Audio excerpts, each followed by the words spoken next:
Hello and welcome to my channel. Well, I wanted to talk about large toothpicks, and I've just got 5 of them out here that you could consider large toothpicks. And also, these are out here for these two are out here for a reason. One of them was I think Tobias must have had a comment from somebody. I'm just guessing because I didn't read it, but I just saw his reaction. Somebody, I think, probably complained to him that one of their stones fell out of their stoneworks. And from the way he was responding to it, I assume that the person probably said it's cheap Chinese junk, they fall out, that kind of stuff. Now, I'd just like to say I don't treat my knives really carefully. A lot of times I've got storage spots for them, that would protect them. But I'll pull them out to do something, and I'll put them in a cardboard box on top of another one and on top of another one. And they get banged around. They get banged around more than a person would normally, if you were carrying a knife, because you pick it up and they get shuffled around. They get plenty of opportunities to fall out. Now, Rough Rider does and has had a problem with stuff falling out, and that's the shields. This is an older knife and everything, but look at that. That's like contact cement. Come on, man. Technology has evolved. But the way I look at this is, this knife cost like maybe $15. So for me to get upset about this not being glued in, yeah, it's annoying, because it changes the appearance of the knife. And but Rough Rider has this guarantee, right? Built by hand and back for life. So if your shield falls off and you can't find another one, Rough Rider should have I know they've got a stock of these, a bin of these when they're making these. They've got a bunch of these sitting around. They could offer these as a replacement, if somebody complains about it, rather than sending a knife in or getting another one, they could send out an inexpensive little shield and maybe a tube of contact cement or something, whatever they're using to glue it in. And that would solve your problem. Now, if that same thing were to happen on a case knife that you paid $80, $90, $100 for, yeah, you'd have a right to be upset. If you look at this one right here, what is that? Those are pins. This is pinned in. Now, this is an older, model case. GC, I think, pins their shields. So if it's important to you, it's going to cost more usually to do this than to slap on a little slab, cut out a little thing and slap on some glue, and it goes. You're going to pay more for those. So to me, if one of these stones fell out, yeah, I'd be upset, but I want to try to find the stone. And if I couldn't, I'd buy another one at $20-something. It would be upsetting. Or I'd complain to Rough Rider, where you bought it, and I'd say, hey, look, one of my stones fell out. I wasn't doing anything. I dropped it once, on the carpet, and it fell off. Well, it's obviously a manufacturing defect, right? Send it back. Now, the thing about Rough Rider is that model might not be available. So the particular one that messed up, yeah, it's built by hand and back for life. But if they don't have an inventory of these anymore and it's sold out, they might offer you something else or give you a replacement for your money. I don't know how they do that, With a case knife, they're also guaranteed fit and finish stuff for life. I don't know everything about case. I believe you can even send them in if you bought them used and get the thing refixed or whatever for like a shipping cost or something. I don't know how it works, but the warranty, the guarantee you got behind it adds into something, you know. So if you've got a $15 knife that they say is built by hand and back for life, well, there's stuff behind it. Like I said, if this shield falls off and you like this particular knife, but you don't have that shield anymore, they may give you another knife that's not the one, not the replacement you were looking for. But with this one, you're not going to have a problem with the shield falling off because there is no shield on it. Yeah, it might be whatever they have in stock that comes closest, you know, to you. I don't know. I've, you know, like most of the time, like I said, if something like this happens, I don't call up Smoky Mountain Knife Works and say, hey, this shield fell off. This Chinese junk, cheap crap. Give me another one or give me my money back. I don't, you know, I look at it as like, okay. When one fell off, I thought, well, maybe it was something I was doing. But I've had more than one of these fall off. Not a lot, considering the number of knives that I've got and everything. It's just that, yeah, you look at it and they could have done better with the glue on some of these. Now, I haven't had any recent model Rough Riders do this, you know, where it falls off.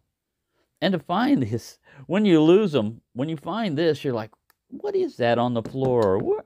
Now it doesn't want to come out. Come out. I told you come out. When you find, it's pretty easy to throw this away or have it get swept away or something like that, vacuumed up. It's lightweight. I don't think it's magnetic. Do I got anything magnetic? Well, yeah, I do. Got an old light I carry with me. Yeah, it's not magnetic, so you're not going to be able to find this. I think it's some kind of inexpensive metal. I don't think it's plastic. Yeah, it feels like metal. Maybe zinc or aluminum or something like that. But still, yeah, you've got a right to be upset, you know, if a shield falls off on this.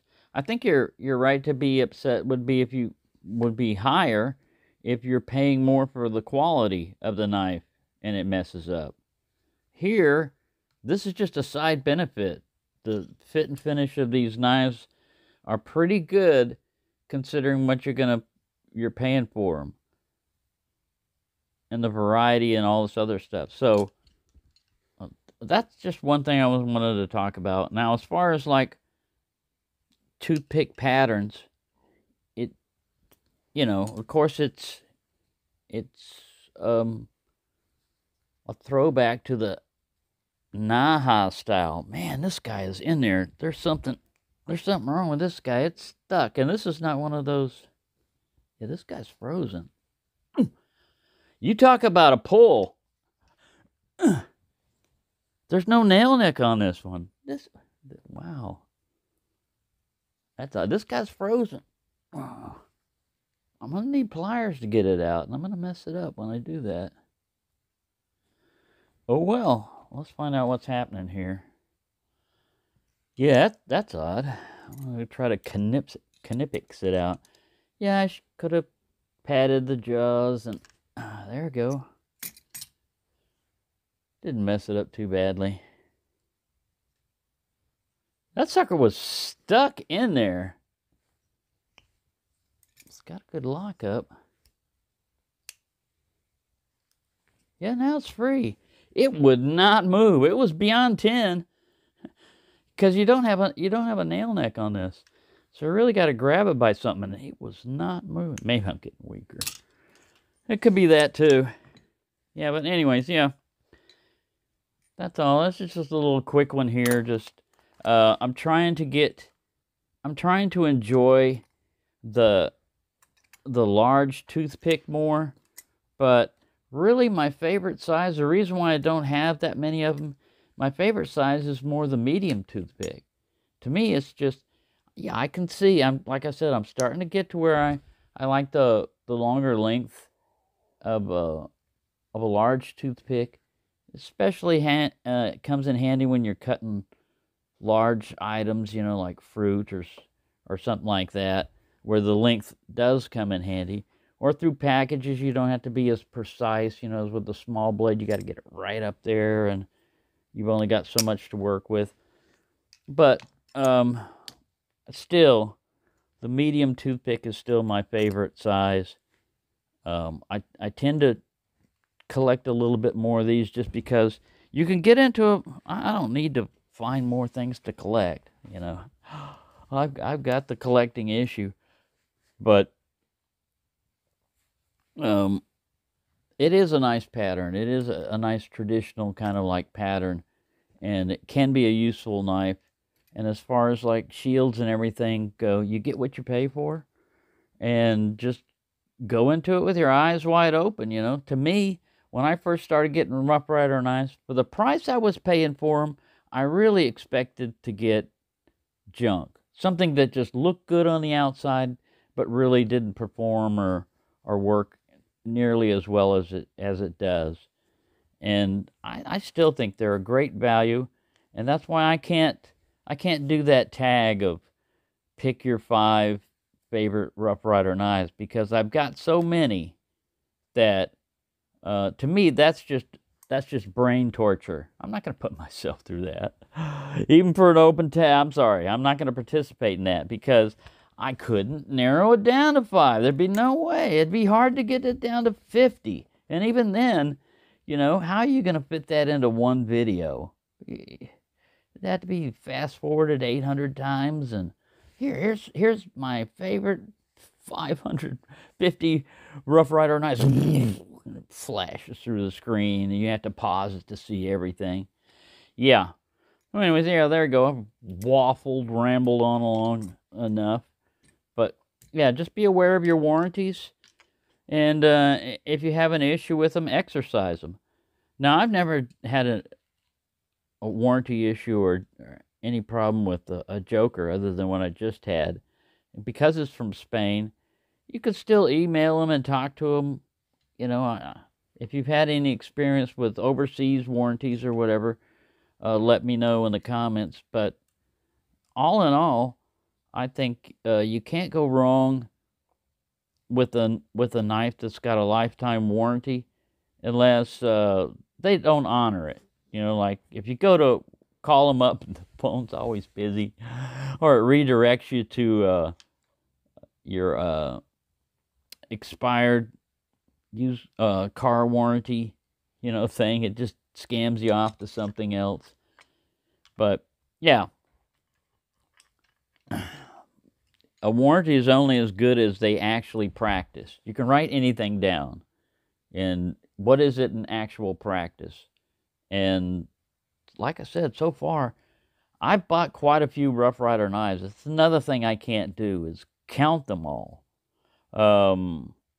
So, yeah, I don't keep super good records, and I don't always store them properly and everything else. But generally, I can find them if I go hunting down looking for them. But that's not always the case, because sometimes I'll have a knife separated out from somewhere else, and I'll like, where is that thing? And I'll think it's lost, and then later on I'll find it. But yeah, there you go. Just keep your eye on the prize. This is not the prize. And have fun collecting. Have fun enjoying your knives. And if someone else has an issue with the problem that they had, then yeah, we're just YouTube reviewers and evaluators. And we're very rarely the manufacturer of the knife, you know. So if you've got an issue with something like that, try their warranty service, and then let people know how good it was or bad it was. A lot of times, the only thing you hear is negative stuff. Very rarely do you hear anything positive. So it's good to hear nowadays, especially if you can, anything positive experience you've had, because we hear enough negative stuff as it is. Believe me, if you like negative stuff, then this is your time, man. You should be wallowing in it, enjoying it, relishing the time, because, man, there's no shortage of negativity running around. And we don't need that, I think. I think we need more positivity. So enjoy your collections for whatever reason you've got them. Enjoy your knives. And if other people don't like them, oh well. You're never going to be able to please everyone.